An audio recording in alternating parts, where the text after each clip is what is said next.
Hello मेरे प्यारे बच्चों, कैसे हो आप सब लोग। आशा करती हूँ आप सब लोग बहुत अच्छे होंगे और अपना खूब ख्याल रख रहे होंगे। तो आज की कक्षा में हम लोग क्या पढ़ने वाले हैं? आज की कक्षा में हम लोग पढ़ने वाले हैं पाठ नंबर 2। ठीक है, और इस पाठ का आपके नाम है वर्ण विचार। हम लोगों ने पढ़ा था ना व्याकरण के कितने भाग होते हैं, तो सबसे पहला उसमें वर्ण विचार था। तो अभी हम वर्ण विचार को ही पढ़ने वाले हैं इस पाठ में। तो चलो आ जाओ, शुरू करते हैं। देखो, भाषा की सबसे छोटी इकाई वर्ण अथवा ध्वनि कहलाती है। तो वर्ण क्या है? भाषा की ना सबसे छोटी इकाई है। मतलब the smallest unit of language is called letter और साउंड। ठीक है, जो हमारे लैंग्वेज का मतलब भाषा का सबसे छोटा हिस्सा है उसी को कहा जाता है वर्ण या ध्वनि। वर्ण उस मूल ध्वनि को कहते हैं जिसके खंड या टुकड़े नहीं किए जा सकते। ठीक है, वर्ण क्या होता है? ध्वनि का वो स्वरूप होता है जिसको आप खंड मतलब आप उसे अलग नहीं कर सकते हो या उसके आप टुकड़े नहीं कर सकते हो। दूसरे शब्दों में हम कह सकते हैं कि हिंदी भाषा में प्रयुक्त सबसे छोटी इकाई वर्ण कहलाती है। तो अगर आप दूसरे शब्दों में कहो तो हिंदी भाषा में जो प्रयोग होता है उसे कहा जाता है वर्ण। ठीक है, जैसे अ, आ, ई। ठीक है, आ, छोटी ई, बड़ी ई, छोटा ऊ, बड़ा ऊ, क ख आदि। ठीक है, आप इनको तोड़ नहीं सकते हो। ठीक है, वर्णों को मिलाकर शब्द बनते हैं और इन्हीं वर्णों को मिला के एक शब्द बनता है। ठीक है, या प्रत्येक शब्द कई वर्णों से मिलकर बनते हैं। ठीक है, तो कई सारे वर्ण होते हैं जो मिला के कई सारे शब्दों को बनाते हैं। जैसे पपीता है। ठीक है, अब यहाँ पे देखो 6 ध्वनियों से मिलकर बना है, जैसे प, अ, प, ई, त, आ। ठीक है, पपीता। पढ़ने में कितना आसान है पपीता। ठीक है, लेकिन जब उसको लिखने बैठोगे ना तब आपको पता चलेगा इसमें 6 ध्वनियां आती हैं। ठीक है, फिर शिकायत। ठीक है, तो श, ई, क, आ, य, अ, त, अ। 8 ध्वनियां आ रही हैं इसमें। ठीक है, फिर आती है नीला। नीला, इसमें 4 ध्वनि है, न, ई, ल, आ। ठीक है, तो इसमें कितनी है? इसमें 4 ध्वनियां आती हैं। ठीक है, इस प्रकार हमने देखा कि प्रत्येक शब्द कई ध्वनियों से मिलकर बना है। तो हमने देखा ना कितने सारे शब्द हैं और उसमें कितनी ध्वनियां मिलकर बनती हैं उनको। अब इन ध्वनियों को और टुकड़ों में विभाजित नहीं किया जा सकता। अच्छा, अब तो ये विभाजित हो चुके हैं, क्या अब तुम इनको और विभाजित कर सकते हो? बिल्कुल नहीं कर सकते। ठीक है, वर्णमाला। अब हम वर्णमाला देखेंगे, ये क्या होता है? वर्णों का क्रमबद्ध समूह वर्णमाला कहलाता है। ठीक है, मतलब वर्णों का एक क्रमबद्ध मतलब एक सीक्वेंस होता है, इसके बाद यही आएगा, इसके बाद यही आएगा, इसको ही कहा जाता है आपका वर्णमाला। ठीक है, अब हम ये देखेंगे कितने हमारे वर्णों के भेद होते हैं, मतलब काइंड्स ऑफ लेटर। तो सबसे पहला आपका आता है स्वर।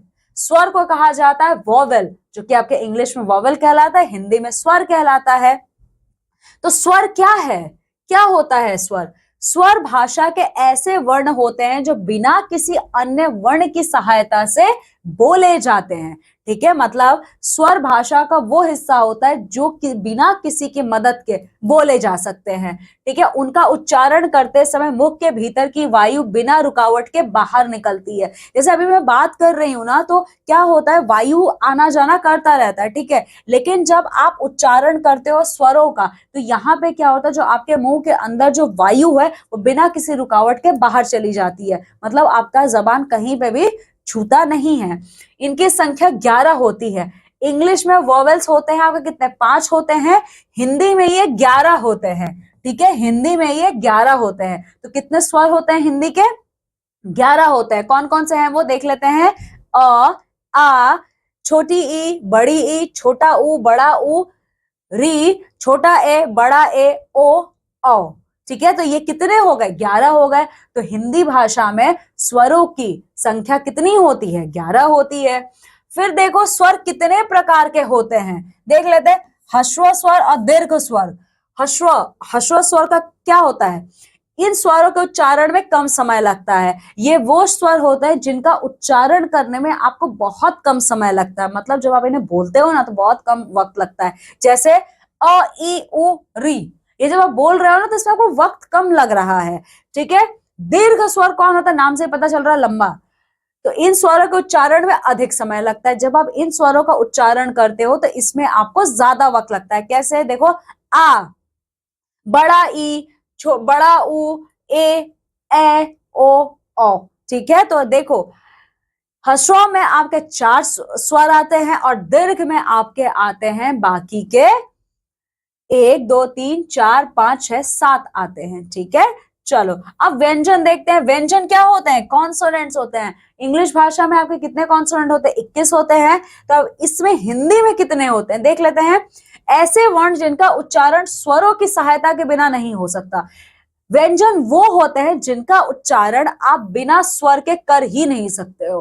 देखो स्वर को व्यंजन की जरूरत नहीं है, लेकिन व्यंजन को स्वर की जरूरत है। आप स्वर को बिना व्यंजन की सहायता के भी बोल सकते हो, लेकिन व्यंजन को आप बिना स्वर की सहायता के नहीं बोल सकते। ठीक है, हिंदी वर्णमाला में कुल 35 स्वय व्यंजन होते हैं। तो हिंदी में कितने व्यंजन होते हैं? 35। वो कौन कौन से हैं चलो देख लेते हैं। उनमें कितने सारे वर्ग होते हैं जो क वर्ग के होते हैं। उसमें क, ख, ग, घ, ड। ठीक है, फिर च वर्ग है, च, छ, ज, झ, अंग। फिर आता है ट। ट वर्ग में कौन कौन सा है? ट, ठ, ड, ढ, अण। फिर आता है त। त वर्ग में कौन कौन सा है? त, थ, द, ध, न। प वर्ग में क्या आता है? प, फ, ब, भ, म। अंततः अंततः स्थ। इसमें य, र, ल, व, ऊष्म। इसमें श, श, स, ह। तो आप देख सकते हो जो 35 व्यंजन है वो कितने वर्गों में विभाजित होते हैं। ठीक है, अब हम देखेंगे व्यंजन के कितने भेद होते हैं। ठीक है, व्यंजन यहां पर हमने देखा था स्वरों के 2 भेद होते हैं, 2 प्रकार के होते हैं। ठीक है, अब हम ये देखेंगे व्यंजन के कितने भेद होते हैं। तो व्यंजन के मुख्यतः 3 भेद होते हैं। पहला है स्पर्श व्यंजन, फिर है अंतःस्थ व्यंजन, फिर है ऊष्म व्यंजन। ठीक है, तो चलो देखते हैं क्या होते हैं। स्पर्श व्यंजन क्या होता है? जिन व्यंजनों का उच्चारण कंठ, होंठ, जिह्वा आदि के स्पर्श द्वारा होता है वो स्पर्श व्यंजन कहलाते हैं। स्पर्श व्यंजन नाम से ही पता चल रहा है छू के। ठीक है, तो जिन व्यंजनों का उच्चारण करते समय आपकी कंठ, होंठ और जिह्वा एक दूसरे से स्पर्श करती है उन्हें ही कहा जाता है आपका स्पर्श व्यंजन। हिंदी वर्णमाला में क वर्ग से प वर्ग तक सभी स्पर्श व्यंजन है। तो क से प कौन सा है? देखो यहां से क, च, ट, त, प, ये जो इतना वर्ग है ये सब के सब क्या है? आपके स्पर्श व्यंजन कहलाते हैं। ठीक है, इन वर्गों की संख्या 25 है जो इस प्रकार है। तो अगर आप यहां से देखोगे, गिनोगे क, च, ट, थ, क, च, ट, त, प, अगर आप इनको गिनोगे ना तो इनकी संख्या कितनी हो जाएगी? 25 आ जाएगी। तो कैसे है चलो देख लेते हैं। देखो क वर्ग में क्या आता है? क, ख, ग, घ, ड। तो इसमें देखो क्या का उच्चारण का स्थान है? कंठ। मतलब आपकी जो गला है, ठीक है, आपकी जो ये गला है आपस यहाँ पे आपकी जो जुबान है ना वो ना कहीं ना होठों से टच हो रही है ना ऊपर टच हो रही है, कहीं पे भी नहीं। आप इसको बिना अपने मतलब बिना कहीं पे आप छुए आप इसको उच्चारित कर सकते हो। फिर च वर्ग में क्या आता है? देखो च, छ, झ, झ, र। इसमें तालु मतलब ऊपर का जो हिस्सा है आपका आप उसको टच करते हो। फिर ट में ट, ठ, ड, ढ, अण मूर्धा। ठीक है, त में त, थ, द, ध, न। इसमें दांत आपके दांत स्पर्श होते। जैसे देखो त, थ, जब आप बोलोगे तो दांत स्पर्श होते ही होता। कुछ भी कर लो आप बिना दांतों को स्पर्श करे आप त का उच्चारण नहीं कर सकते। प में क्या होता है? प, फ, ब, भ, म। देखो मैंने बोला क्या होता है? होठों का स्पर्श होता है। ठीक है, तो इस तरीके से आप देख सकते हो जो 25 आपके है उसमें कहां कहां पे उच्चारण के स्थान है। ठीक है, अब चलो देखते हैं अंतःस्थ व्यंजन ये क्या होता है। जिन व्यंजनों का उच्चारण करते समय जिह्वा पूरी तरह मुख के किसी भाग को नहीं छूती। जिन वो व्यंजन जिनको आप जब बोलते हो ना तो आपकी जो आपका जो मुख है, ठीक है, मतलब आपका जो जिह्वा है वो आपके मुख के किसी भी भाग को नहीं छूता है। ठीक है, इनका उच्चारण स्वर तथा व्यंजनों के मध्य मध्य का होता है। जैसे य, र, ल, व। ठीक है, तो जब आप ऐसे बोल रहे हो तो किसी भी तरीके से ऐसा नहीं कि आपके मुख के सिर्फ इसी तरफ को आपकी जीवा पूरे तरीके से छू रही है, इधर छू रही है, नहीं ऐसा नहीं है। देखो य, र, ल, व कहीं पे भी पूरे तरीके से छू नहीं रही है, तो इसी को कहा जाता है अंततः व्यंजन।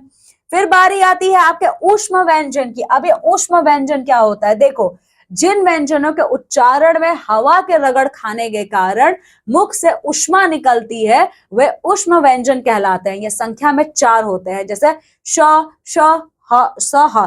देखो उन व्यंजनों का जब आप बोलते हो ना, तो जब आप बोलते हो तो ऐसा लगता है कि हवा के कांटेक्ट में आकर वो एक दूसरे से रगड़ खा रहे हैं, ठीक है। तो जब आप ऐसे शब्दों, ऐसे व्यंजनों का जब आप उच्चारण करते हो, ठीक है, तो ये संख्या में 4 होते हैं, ऐसे 4 संख्या वाले हैं। जैसे कौन सा है, देखो श, श, स, श, श, स, ह। तो जब आप बोलते हो तो ऐसा लगता है कि हवा बस निकल ही गई है पूरी की पूरी, ठीक है, रगड़ खा के, ठीक है। अब देखो क्या है संयुक्त व्यंजन। अभी तो हमने जितने भी व्यंजन पढ़े हैं सब एक दूसरे से अलग अलग है, पर अब हम पढ़ने वाले हैं संयुक्त व्यंजन। देखो दो विभिन्न व्यंजनों के मेल से बनने वाले संयुक्त व्यंजन संयुक्त व्यंजन कहलाते हैं। अब संयुक्त व्यंजन क्या होता है, देखो जब भी दो अलग अलग प्रकार के व्यंजन जब एक दूसरे से मिलते हैं तो उनको कहा जाता है संयुक्त व्यंजन। संयुक्त व्यंजन 4 प्रकार का होता है, अब देख सकते हो कैसे है। देखो छ, त्र, ज्ञ, श्र, ठीक है। ये देखो क, श, ये त, र, ज, ज्ञ, श, र। तो ये दो व्यंजनों को मिला के जब एक व्यंजन बनता है तो उसे कहा जाता है संयुक्त व्यंजन। जैसे कक्षा, रक्षा, क्षणिक, त्रिभुज, त्रिफला, त्रिदेव, ज्ञानी, ज्ञात, यज्ञ, श्रवण, श्रम, श्रमिक, ठीक है।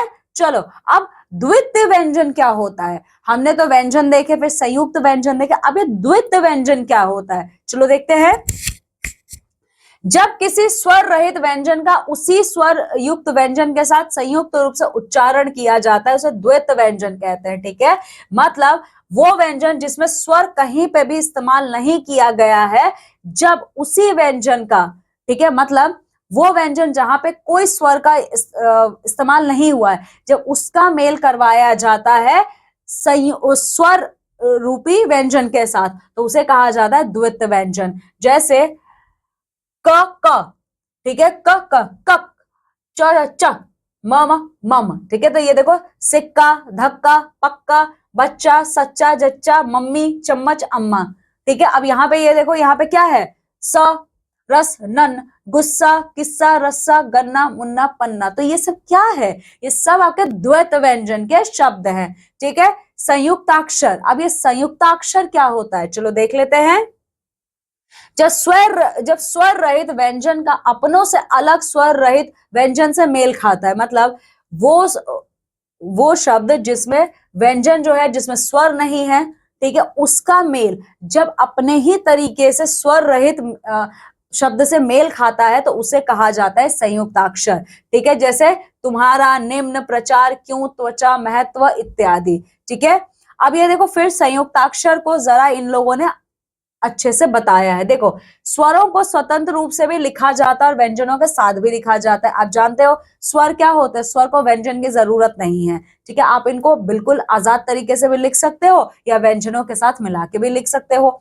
जब स्वरों को व्यंजन के साथ मिलाकर लिखा जाता है तो स्वरों के स्थान पर उनके कुछ निश्चित चिन्हों का प्रयोग किया जाता है। देखो जब स्वर को व्यंजन के साथ लिखा जाता है ना, ठीक है, तो ऐसे में जहां पे स्वर है वहां पे वो स्वर ना होके उन एक चिन्ह इस्तेमाल किया जाता है लिखने के लिए। जैसे व्यंजनों के साथ प्रयोग किए गए स्वरों को ये चिन्ह स्वर की मात्राएं कहलाती है, ठीक है।